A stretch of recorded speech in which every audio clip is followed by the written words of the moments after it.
दोस्तों, आप सभी का स्वागत है आपके अपने चैनल में। लास्ट जो पहला पार्ट है वो हम लोगों ने यहाँ तक ख़त्म कर लिया था, लॉर्ड कैनिंग तक। लॉर्ड कैनिंग के बारे में सारी जानकारी हम लोग ले चुके थे। एक बार लॉर्ड कैनिंग फिर से देख लीजिए, उसके आगे भी आप पूरा कंप्लीट कर लेते हैं। लॉर्ड कैनिंग 1856 से लेकर 1862 रहा, तो सर जाहिर सी बात है 1857 की क्रांति इसी के कार्यकाल में होगी।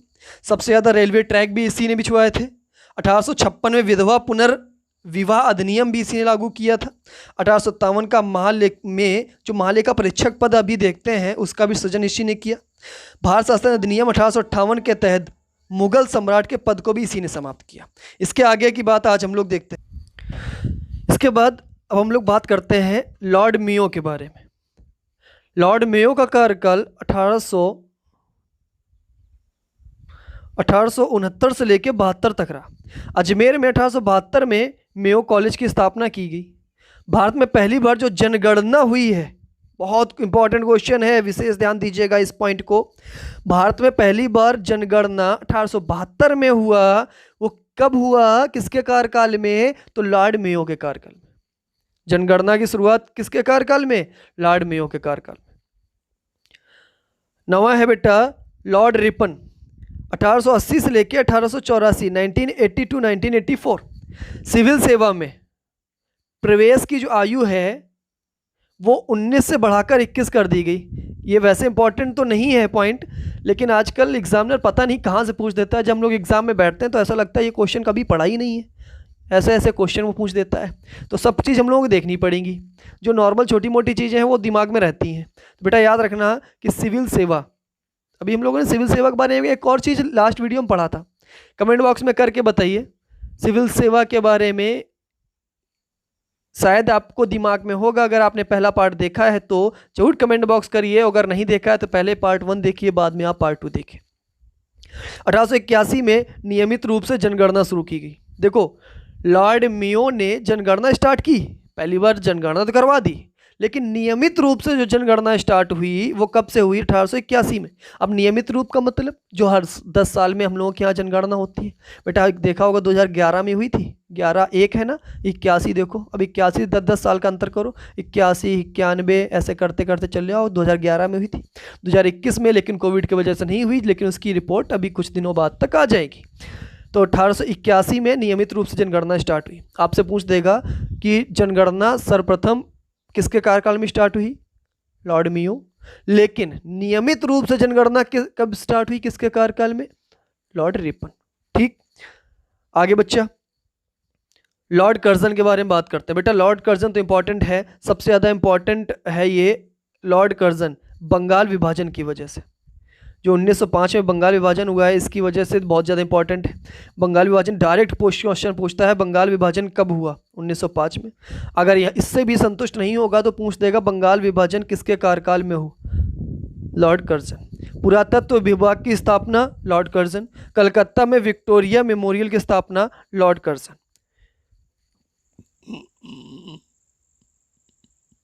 अगला है बच्चा लॉर्ड मिंटो। मार्ले मिंटो हम लोग बोलते हैं। 1909 का जो अधिनियम है ये है रहा आपका मार्ले मिंटो, 1909 का है। इसी के कार्यकाल में 1907 का सूरत अधिवेशन हुआ था, जिसमें गरम दल और नरम दल का विभाजन हुआ था। अब गरम दल और नरम दल में एक बहुत ही प्रचलित नाम है लाल बाल पाल। आप बताइए लाल बाल पाल का संबंध गरम दल से था या नरम दल से था? अब उम्मीद रखते हैं कि ये प्रचलित जो वर्ड है इसमें 3 व्यक्तियों के नाम छुपे हैं, उम्मीद रखते हैं सबको पता होगा।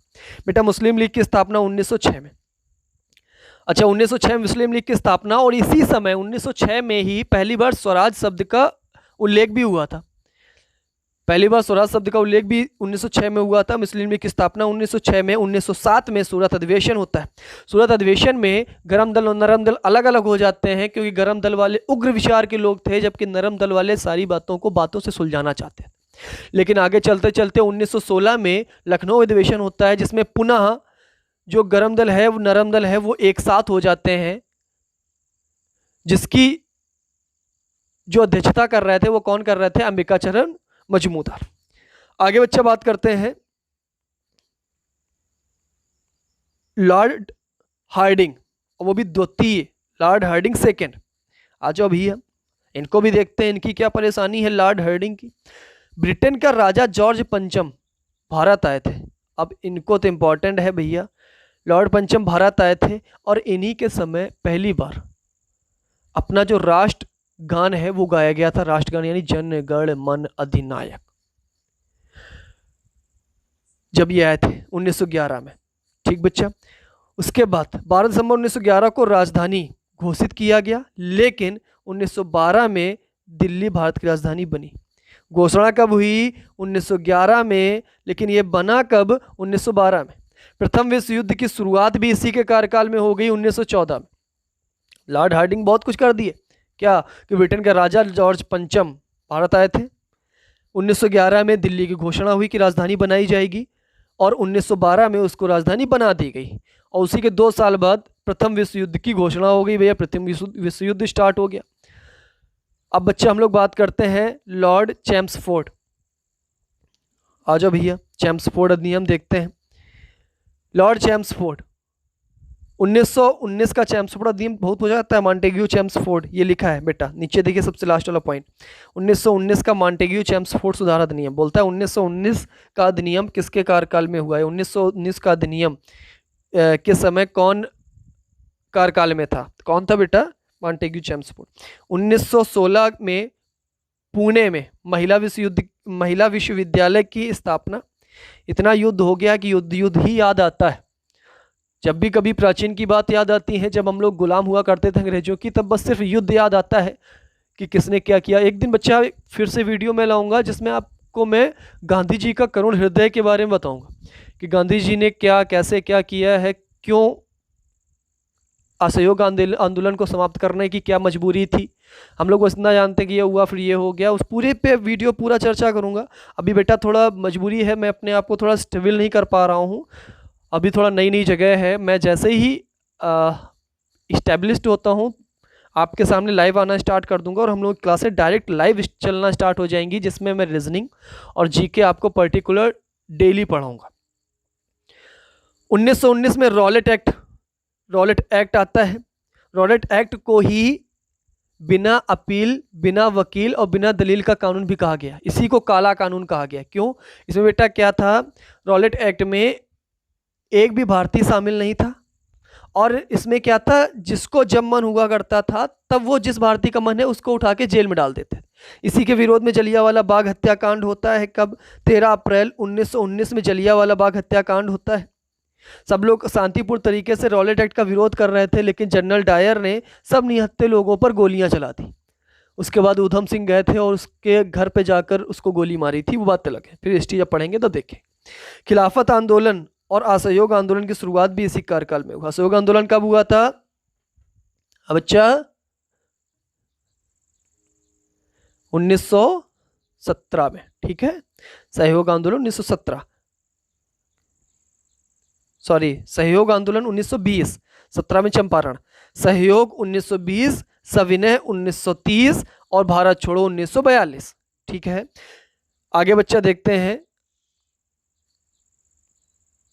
14th नंबर पर क्या है बच्चा। देखो लॉर्ड रीडिंग आते हैं, फिर लॉर्ड रीडिंग आते हैं 1921 से 1926, 1921 से 1926 यानी 1922 में चौरी चौरा कांड होता है। कब? 1920 में आपका असहयोग आंदोलन स्टार्ट हुआ, जिसमें 1 वर्ष में आज़ादी का लक्ष्य रखा गया था, लेकिन हो नहीं पाई, लेकिन वो चलता रहा और 5 फरवरी को 1922 को चौरी चौरा कांड हुआ। चौरी चौरा कांड क्या हुआ कि अपने गोरखपुर में 22 पुलिसकर्मी यानी 21 सिपाही और 1 दरोगा को जिंदा जला दिया गया। हुआ क्या? ये सब, अब पहले हम लोग के पास तो बंदूक होती नहीं थी, हम लोग लाठी डंडे से लड़ते थे, तो ये लोगों को बंदूक होती थी। अब बंदूक ये चला नहीं पा रहे थे। क्यों? उस समय इनको आदेश लेना पड़ता था ऊपर से। अब ये लोग पहुंच गए, तो ये लोग अपने आप को, जो पुलिस वाले हैं, इन्होंने अपने आप को खुद जेल के अंदर बंद कर लिया और ताला लगा दिया। अब हम लोग लाठी से कोच रहे थे, ये ले भाई, लाठी से जब कोचेंगे तो लाठी वहाँ तक पहुँची, जितनी दूर तक पहुँचेगा उतनी दूर तक हम कोचे जाएंगे, और अगर वो काफ़ी पीछे हो गया तो हम कोचे भी नहीं जा रहे हैं। तो जो भारत के लोग थे ये बड़ा होशियार थे, कह रहा ठीक है बेटा तुम अंदर बैठे हो, लो। वो बाहर से गए और कैरोसिन लेके डाल दिए और जला दिए वो आग। अब वो कहते हैं अरे नहीं नहीं नहीं, कह रहा नहीं नहीं छोड़ दें छोड़ दें, कह रहा लो छोड़ दिया, तो उसने लो आग छोड़ दी और सब के सब लोग उसी में जलकर राख हो गए। लेकिन गांधी जी ने 10 तारीख को असहयोग आंदोलन समाप्त किया और इस पूरी घटना का जिम्मेदार खुद को मनाया था, जिसके कारण ब्रूमफील्ड ने इनको 6 साल की सज़ा दी थी, लेकिन ये 2 साल बाद ही वापस आ गए थे, यानी 2024 में जेल से छूट के खराब स्वास्थ्य के कारण 2024 में वापस आ गए और इन्होंने अपने एकमात्र कांग्रेस अधिवेशन यानी कि बेलगांव अधिवेशन की अध्यक्षता की। कई बार आता है गांधी जी ने किस एकमात्र अधिवेशन की अध्यक्षता की, तो बेलगांव अधिवेशन। 1923 में स्वराज पार्टी का गठन होता है। स्वराज पार्टी में मुख्य रूप से चित्तरंजन दास और मोतीलाल नेहरू थे। 1923 में स्वराज पार्टी का गठन लॉर्ड रीडिंग के कार्यकाल, रीडिंग याद कर रहे थे, रीडिंग याद कर करके चौरी चौरा, चौरा चौरी नहीं है, पहले लड़की फिर लड़का, यानी चौरी फिर चौरा। तो 1900 लॉर्ड रीडिंग, रीडिंग करते समय चौरी चौरा, स्वराज पार्टी और मोपला विद्रोह। मोपला जब हम लोग कभी हिस्ट्री पढ़ेंगे तब हम बताएंगे मोपला क्या थे, मोपला कहाँ पर थे। ये एक ब्राह्मण हुआ करते थे दक्षिण के, लेकिन जब कभी पढ़ेंगे हिस्ट्री तब इसके बारे में पूरी चर्चा करेंगे। अभी बस आप इतना याद रखिए 1921 में मोपला विद्रोह हुआ था लॉर्ड रीडिंग के कार्यकाल में। अब बच्चा हम लोग बात करते हैं most important lord Irwin. Lord Irwin 1926 to 1931, 1926 से लेकर 1931 तक। 3 फरवरी 1928 को साइमन कमीशन बॉम्बे पहुंचा भैया, ठीक है। साइमन कमीशन का गठन 1927 में हुआ था, लेकिन भारत में साइमन कमीशन कब पहुंचा, 1928 में। अब साइमन कमीशन आया तो साइमन कमीशन का विरोध होने लगा क्योंकि इसमें भी कोई भी भारतीय नहीं शामिल था, ठीक है भैया। साइमन कमीशन आया क्यों था, और जो रॉलेट एक्ट वाला जो ड्रामा हुआ था उसी की जांच के लिए साइमन कमीशन आया। अब इसमें कोई भारतीय शामिल नहीं था, तो इसकी जो लाला लाजपत राय हैं वो इस पे आंदोलन कर रहे थे, नेतृत्व तो इसका कर रहे थे। तो लाला लाजपत राय को लाठियों से मार मार कर इनकी हत्या कर दी गई और इन्होंने उस समय एक बात बोली थी, मेरे शरीर पर पड़ी एक एक लाठी ब्रिटिश साम्राज्य के ताबूत पर कील का काम करेगी। डायरेक्ट आपसे पूछता है कि ये वाला कथन किसका है, मेरे शरीर पर पड़ी एक एक लाठी ब्रिटिश साम्राज्य के ताबूत पर कील का काम करेगी। तो बच्चा 1928 में साइमन कमीशन बॉम्बे पहुंचता है। दिल्ली असेंबली हॉल में 1929 में बम फेंका जाता है। 1929 में बम, अच्छा बताइए बम फेंकने में कौन कौन शामिल था, बम में कौन कौन शामिल था जब बम फेंका गया था। 12 नवंबर 1930 को प्रथम गोलमेज सम्मेलन लंदन में हुआ। 12 नवंबर 1930 में प्रथम गोलमेज सम्मेलन लंदन में हुआ। अच्छा, सभी गोलमेज सम्मेलन में खुद के खर्चे से जाने वाले व्यक्ति कौन थे ये बताइए, और तीनों सम्मेलन में जाने वाले व्यक्ति कौन थे जिन्होंने तीनों सम्मेलन में भाग लिया था।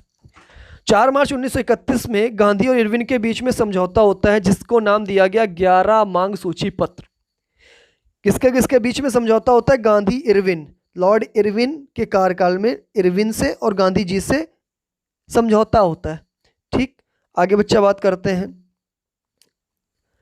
अब बच्चा बात करते हैं लॉर्ड लिन लिथगो। हम लोग धीरे धीरे से पहुंच रहे हैं आज़ादी की तरफ, धीरे धीरे अभी आप सबको आज़ाद कर देंगे और हमारा भारत एक आज़ाद देश हमेशा से रहा है। लेकिन कारण क्या रहा है, हमेशा आपस में ही जो लड़ने की वजह से हम लोग करते रहे। अब देखिए जैसे हम लोग बात करें मॉडर्न हिस्ट्री की बात करें तो मॉडर्न हिस्ट्री में आपने सबके बारे में नाम पढ़ा, रानी लक्ष्मीबाई के बारे में नाम पढ़ा, अजीमत महल के बारे में नाम पढ़ा, सबके बारे में नाम पढ़ा, ठीक है। लेकिन सब अपने स्वार्थ की वजह से लड़े थे। रानी लक्ष्मीबाई क्यों लड़ी थी, क्योंकि ब्रिटिश साम्राज्य ने बोल दिया था कि आपका जो लड़का है वो अब आगे राजा नहीं बनेगा, तो वो लड़ गई, कह रहा राजा नहीं बनेगा, ऐसा कैसे नहीं बनेगा, ये ले फिर। तो बस यही हुआ है, देश प्रेम कम था। देश प्रेम अगर होता, ये सब जगह देश प्रेम तो था, मैं ये नहीं कह रहा हूँ आप लोग विवाद करने लगे, देश प्रेम तो बिल्कुल था, लेकिन इस सभी के पीछे स्वार्थ था। उस समय अगर स्वार्थ ना होता, सब लोग एक होते, तो बेटा हम लोग आज़ाद हो गए होते 1857 की क्रांति के समय। बच्चा लॉर्ड लिथगो 1936 से लेके 1943 तक, बच्चा 1943 तक है, आ जाओ। सबसे पहली बात, 1 सितंबर 1939 को सेकेंड वर्ल्ड वॉर हुआ। पहला वर्ल्ड वॉर कब हुआ था, अभी हमने आपको बताया था बेटा, लॉर्ड पंचम आए थे, उनके कार्यकाल में आराम से दिमाग अपना घुमाओ और याद करो। ऐसे ही बेटा मेमोरी याद होती है, वीडियो देखने से याद नहीं होगा। आप तुरंत पॉज करो, खुद सोचो, वीडियो पैक ना करना, सोचो कि क्या था क्या था क्या था, तभी याद हो जाएगा।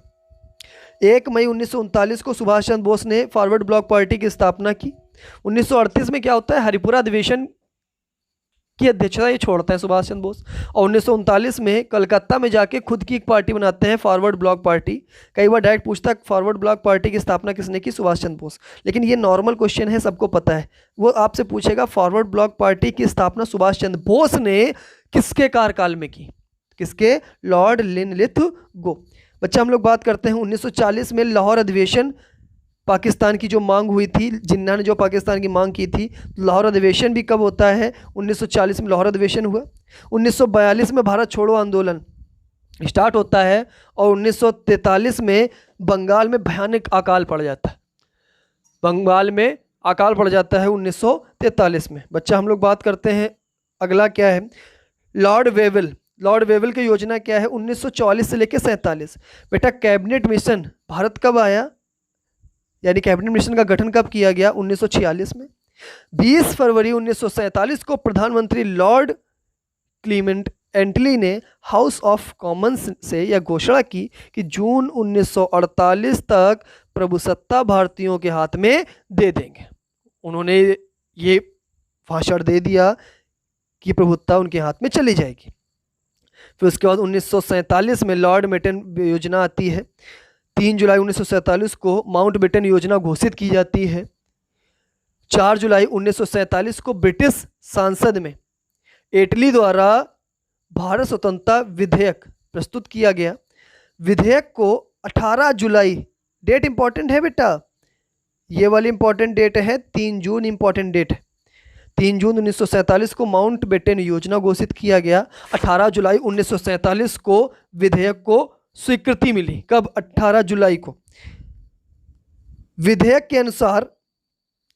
के अनुसार भारत और पाकिस्तान को 2 राष्ट्र में अलग अलग बंटवारा कर दिया गया। कभी हम लोग बात करेंगे, चर्चा करेंगे इसके बारे में भी कि क्या ऐसा हुआ था, क्यों मजबूरी थी कि नहीं थी, सारी बातों में चर्चा करेंगे। जब हम लोग हिस्ट्री पढ़ेंगे, जब एलईडी वगैरह सारी मेंटेन हो जाएगी, हम लोग लाइव आना स्टार्ट करेंगे, तब हम लोग पूरा सीक्वेंस से अच्छे से पढ़ेंगे। 15 अगस्त 1947 को भारत स्वतंत्र हुआ। इसके ठीक एक दिन पहले 14 अगस्त 1947 को पाकिस्तान को अलग कर दिया गया, पाकिस्तान का स्वतंत्र दिवस हो गया। 15 अगस्त को हम लोगों ने अपना स्वतंत्रता दिवस मना दिया। स्वतंत्र भारत के अंतिम गवर्नर जनरल यही हुए, लॉर्ड माउंटबेटन। स्वतंत्र भारत के प्रथम और अंतिम भारतीय गवर्नर जनरल, एकमात्र भारतीय गवर्नर जनरल सी राजगोपालाचारी हुए। स्वतंत्र भारत के प्रथम और अंतिम गवर्नर जनरल कौन थे, C Rajagopalachari. Thank you for class. Video कैसी लगी कमेंट में जरूर